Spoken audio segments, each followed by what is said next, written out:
بسم اللہ الرحمن الرحیم۔ السلام علیکم پختونخوا چینل کے ناظرین، ویڈیو پسند آئے تو لائک اور شیئر ضرور کریں، اور اگر چینل کو سبسکرائب نہیں کیا تو ابھی سبسکرائب کریں۔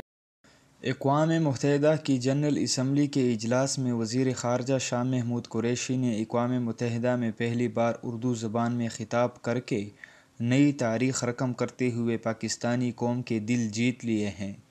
دوسری طرف انہوں نے بھارتی وزیر خارجہ سشما سوراج کے بے بنیاد الزامات کو مسترد کرتے ہوئے ایسا دباؤ موقف اختیار کیا کہ بھارت کو کہیں کا منہ چھپانے کی جگہ نہیں ملے گی۔ تفصیلات کے مطابق وزیر خارجہ شاہ محمود قریشی نے اقوام متحدہ کی جنرل اسمبلی کے سالانہ اجلاس میں بھارتی وزیر خارجہ سشما سوراج کے بے بنیاد الزامات کو مسترد اور مظلوم کشمیری عوام کی بھرپور ترجمانی کرتے ہوئے اردو میں خطاب کیا اور کہا کہ بھارت نے اقوام عالم کے سامنے کشمیر میں ریاستی دہشت گردی کو فروغ دیا ہے۔ بھارت سے اسلحے کی دوڑ کو کم کرنے کے لیے بات چیت کے لیے تیار ہیں، لیکن ہمارا مشرقی ہمسایہ دہشت گردی کی معمولی معاونت کر رہا ہے۔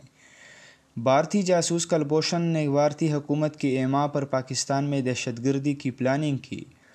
انہوں نے سابق secretary general UN Kofi Annan کے انتقال پر دکھ کا اظہار کیا اور کہا کہ پاکستانی حکومت کی اولین ترجیح عوام کی فلاح ہے۔ موسمیاتی تبدیلی، ماحولیاتی تنزل، بین الاقوامی جرائم کی روک تھام میں مشکلات درپیش ہیں۔ آج عالمی اصول متنزل دکھائی دیتے ہیں۔ آج دنیا ایک دوار پر کھڑی ہے۔ پاکستان کے عوام نے جمہوری حق استعمال کرتے ہوئے ووٹ دیا۔ پاکستانی عوام نے ایسے پاکستان کے حق میں فیصلہ سنایا ہے جو امن پسند ہے۔ ان کا کہنا تھا کہ پاکستان عالمی مفادات کے حصول کے لیے کوشاں رہے گا۔ پاکستان قومی مفادات اور سلامتی کے تحفظ پر کسی قسم کی سودے بازی کا متحمل نہیں ہو سکتا۔